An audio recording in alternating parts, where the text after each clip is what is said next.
If you own a newer Ninja ZX-6R, specifically the 2024, 2025, or even the brand new 2026 model, you've probably heard the news.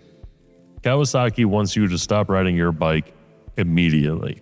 This isn't just a small glitch either. This is a massive do not ride recall that they issued in December of 25. What's crazy is that Kawasaki already tried to fix this once earlier that year and it didn't work. Today I'm going to explain exactly what is breaking inside these engines in plain English and why the first fix was a failure. Why was this happening only in the United States? At first, this was a total mystery. Engines were seizing up, meaning they just stop spinning and the rear wheel locks up. But it was mostly happening here in the United States. Kawasaki actually thought it was our fault at first. They literally spent months looking at whether US riders were riding too hard or putting on too many aftermarket parts, but they actually found a stock motorcycle that did the exact same thing and it had the same problem. And so it turned out it was not the riders.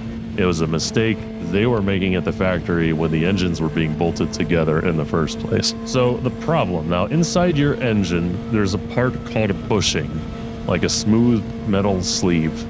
And it helps the crankshaft spin when you're up around 14,000 RPM, and so for that metal to spin that fast without literally melting, it needs a tiny, tiny layer of oil to basically float on. The problem, though, is that the big bolts holding your engine case together, they were tightened too much at the factory. So basically, this metal sleeve was being squeezed so hard that gap for the oil had disappeared. And without that oil, the metal would get red hot. It would literally weld itself together and your engine would lock up instantly. So in June of 2025, Kawasaki told dealers to just go in and retighten those bolts to a specific setting.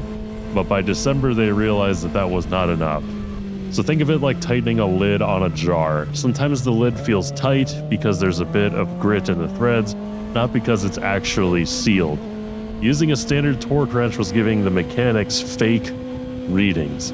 So because of that, some bikes were still being squeezed too hard even after this so-called fix. This is why the new December recall uses a much more high-tech method that measures how much the bolt actually stretches, ensuring the pressure is perfect every single time now. So what do you need to do? If you have one of these bikes, do not ignore this. The video I'm showing in the background is actually me riding a 2024 ZX-6R 40th anniversary edition, which is one of the motorcycles affected. If that engine locks up while you're going 70 miles per hour on the freeway, your rear wheel will turn into a giant brake, and that is a recipe for a very bad crash. Go to Kawasaki's website. You can type in your VIN number and you'll see if your bike is on the list. Even if you already took your bike in this past summer, check it again.